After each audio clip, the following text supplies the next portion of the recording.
உங்ககிட்ட ஒரு கதை சொல்ல வரும்போது உங்களுடைய மைண்ட் வந்து ஒரு டைரக்டரா அதை அப்ரோச் பண்ணுமா இல்லை ஒரு ஆக்டரா அப்ரோச் பண்ணுமா? ஏன்னா வந்து நீங்க ஒர்க் பண்ணும்போதும் இப்போ இந்த மாதிரி சின்ன சின்ன விஷயங்கள் எல்லாம் நியூவான்சஸ் எல்லாம் நோட் பண்றீங்க இல்லையா? அது பண்ணும்போது அது ஒரு டைரக்டர் பிரெயின் வந்து அப்படியே டப்பு டப்பு டப்புன்னு வேலை பார்க்குமா? இல்லை எந்த மாதிரி சார்? ஏன்னா எனக்கு உங்க பிரெயின் எப்படி வேலை செய்யும் அப்படின்னு தெரிஞ்சுக்கணும்னு ஆசையா இருக்கு. கவலைப்படாதீங்க, நான் ஒரு ரசிகனாக தான் கேட்பேன். இல்லை இல்லை, எல்லாருடைய கதையும் அப்படிதான் கேட்பேன். ஏன்னா டிஸ்கஷன்லேருந்து வந்திருக்கேன். ஏன் இப்போ சங்கர் சாரோட ஹஸ்பண்ட் கதை சொல்லும்போது எப்படி ஒரு ரசிகனா ரியாக்ட் பண்ண வேணும், அது மாதிரி ஃபஸ்ட்டு ரசிகனாக தான் ரியாக்ட் பண்ணணும். அதுக்கப்புறமே அவர் என்ன சொல்கிறாரோ அதை செய்வேன். இல்லை நீ இது பண்ணது நல்லா இருக்கு சார், நீங்கள் இது பண்ணுங்க அப்படின்னு. இது வந்து உண்மையிலே டைரக்டர்ஸ் மீடியா, அதாவது சினிமாங்கிறது டைரக்டர்ஸ் மீடியா.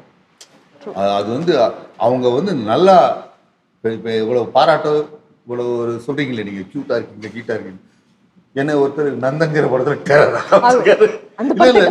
சொல்ல அதெல்லாம் டைரக்டர்ஸ் கையில் அப்படிங்கிறதுனால நான் வந்து ஃபஸ்ட்டு ரசிகனா ஃபுல்லாக கதையை கேட்பேன்.